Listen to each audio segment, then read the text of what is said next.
Hello team, welcome to another team training. Today I'm doing another solo training like I did last week, mainly because I didn't find any guest speakers, but I have been wanting to talk to you guys about the Spray Tans and Manis party that I hosted in March. So that's what I'm going to be training you guys on. And I'll just kind of go through, the why, what, where, when, how, all that. And hopefully this will inspire you guys to, maybe want to try an in-person party, like to get out of your comfort zone and try something new. So, first, let me show you a mani because I'm obsessed with it and it matches my shirt.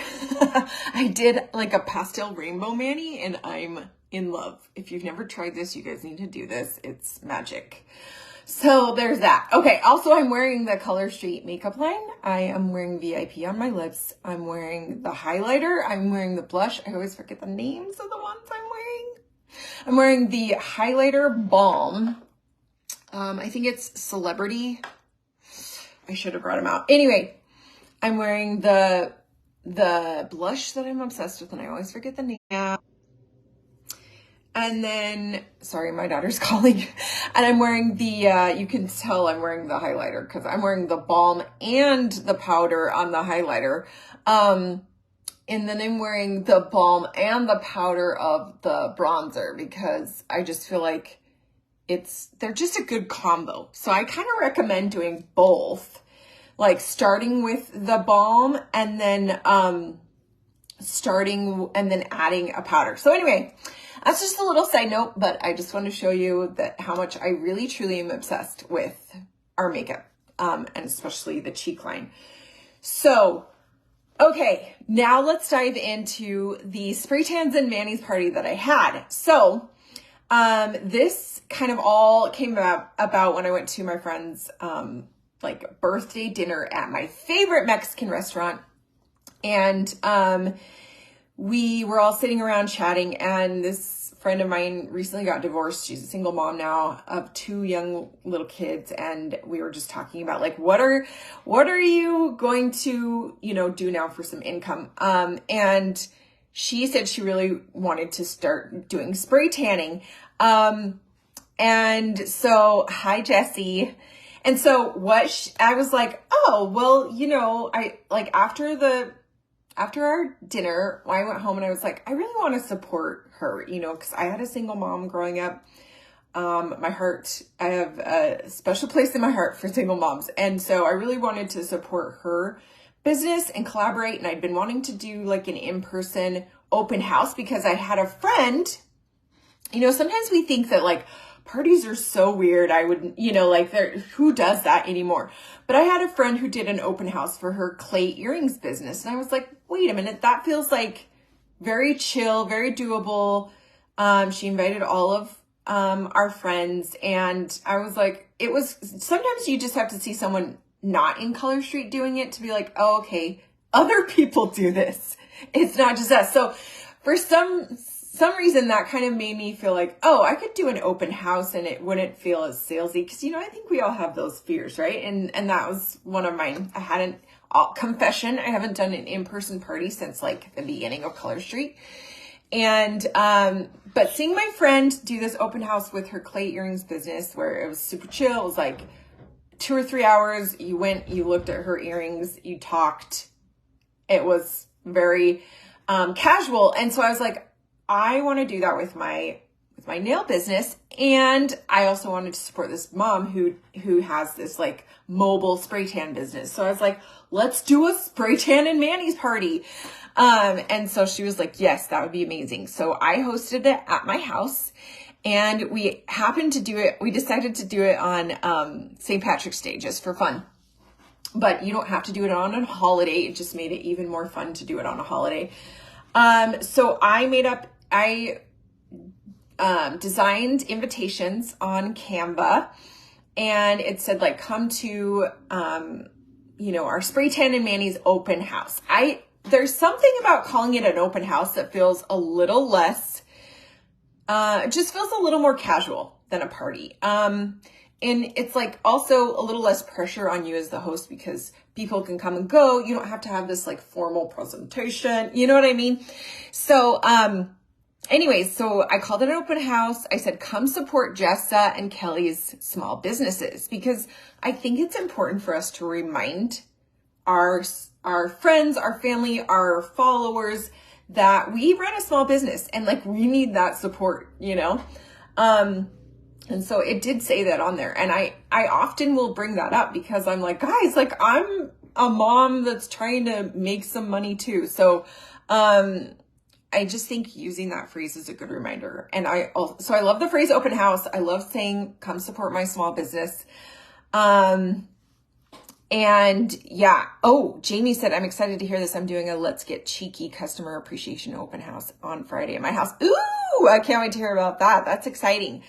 So yeah, let me tell you kind of like how I set it up and how we did it. And, first of all, let's get back to the invitation. So it said, come support. I said the hours like 7 to 9 at my house. I mentioned like what we'll be doing. I'm like, come get a spray tan, do your nails and have some fun treats. And I was going to just text this to a group of friends, but I was like, no. Like that's something I hopefully have trained a lot of you guys that it is so much more effective when you invite people individually. It's the power of personal messages, right? So I was like, I can't do that. Like people, I know I've done this when someone sends a group like a group message and I'm in it, I'm not as likely to pay attention to it because I'm like, oh, they're talking to everyone else but me. You know what I mean? Like it's easier to check out. But when it's like an individual message just to me, then I feel a little more accountable to respond and to,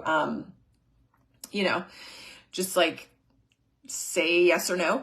So I decided to send individual messages. And I sent it out to 20 people. I invited 20 people and they were individual messages. It did not take that long. I had already made the graphic. So I just sent them the graphic and I was like, hey, do you think you'll be able to come and support Jessa's business?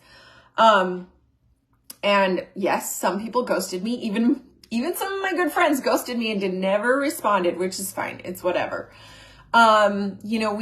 I think we've all been on the end of like, we've all had moments of where we accidentally ghosted someone and cause we were like busy or we glanced at it and then we got distracted by a kid or whatever. So, it's okay when we get ghosted. Don't take that personally. Don't take it personally. But there were several that were like, ooh, yes, I can go, or shoot, I'll be gone that weekend. So one of the lessons I learned was do not do it on a weekend, like a Friday or Saturday. I did it on a Friday. I feel like people have plans like very often on Fridays and Saturdays.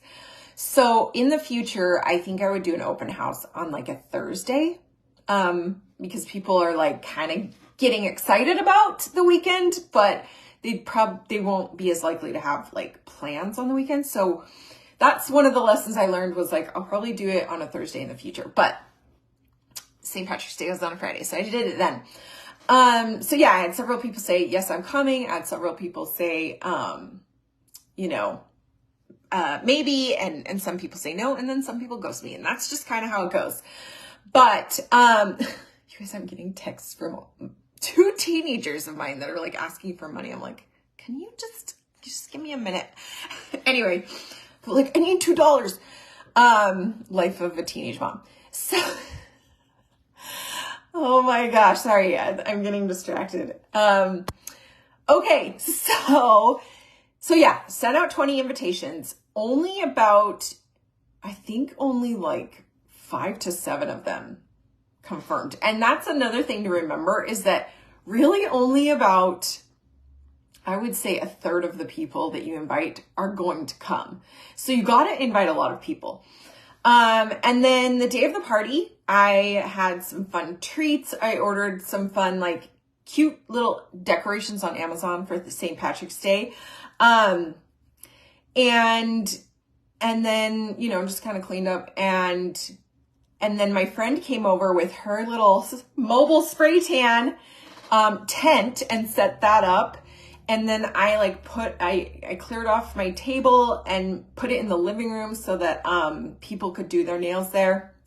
And then she brought treats too. And the great thing about collaborating, doing a collaborative party, like with someone else, maybe a friend who, you know, does spray tans or sells earrings or whatever, is that they also invite their audience. So there were people that showed up that I had not invited, and there were people, you know, that she didn't know that I had invited. So it was like we were both bringing our audiences together, and it's just another way to expand your network. So we both brought in, you know, people. My neighbor came with her daughter. Some of my friends came, and it was just a fun, like, chill night. Like, we just had treats. I had music playing. People talked, people did their nails, people did their toenails. It was fun because you could, you know, women love to like give each other feedback. And so they'd be like, ooh, try this set or that set. And, so, you know, it was just like a fun interactive night, and some of us got spray tans, and, I'll show you kind of, I like to keep things simple. I don't like to go all out because I don't want to have to like put a ton of time into it and then a ton of cleanup time. So I just had, this is how I display my nails. I just had one of these that you can get, I think in the swag store. I don't know. It's been a couple years, but I just had this on display, and my, you know, friends could go through and pick their favorites. I also had like a little, it's funny because I didn't bring the makeup out, but one of my friends was like, I want to try the makeup. So then I was like, oh, okay, so I brought this down, and with some cotton swabs, and they tried some of the lipsticks and things. So definitely, you know, bring your makeup and let people try it. And then another thing, let me see if I have, oh, here it is. Another thing. It's under my desk. Another thing was, I had a little basket of, you know, of more nails to look at, plus like the hand lotion, the nail strengthener, things like that. And so I actually sold some of those. I was surprised that I had, you know, that I like, you just forget about all our awesome products, right? And so I had actually sold some of those. And it turned out to be a great night. I made like $125, and just had a really fun time. It just reminded me about the power of in-person connections. And it's something that you could easily do like once a month, once a quarter, but I think it's just a fun, chill, casual way to get your friends together, to make some extra cash, to remind them that you do sell Color Street. That's the other thing is, since the party, I've had a couple of those people reorder from me because sometimes they just like forget that they can come over to my house and get, you know, and get nails. So, anyway, that's kind of the gist of it. And so, you know, I just want to challenge you guys to try an open house, like to host an open house, at your house. Make it super chill, make it only a couple hours, get a couple, you know, things of cookies from Costco, put out your nail stuff, and invite, you know, several people individually, and even collaborate if you can, and see what happens. It just is so fun. You know, it's just so fun to see people try on the nails and see the power of the products. And it just reminds you of how much you love the product too, and how amazing our product is. And I would love to hear your ideas. Let's use this as a place to share, like comment below and tell me some of the fun creative parties that you've had. I know we've got Cinco de Mayo coming up soon. So I've heard of people doing like margaritas and Manny's, or Mexican food and Manny's. Like, there's so many fun little creative things you can do. And so get creative and push yourself out of your comfort zone, and maybe collaborate with another person to have an open house. I just think it's a really fun way to reconnect with people, remind them that you sell the nails, and make some extra money. So thanks for watching. I hope this was helpful for you, and please comment and share your ideas and things that have worked for you with in-person parties. All right, we'll see you guys. Bye.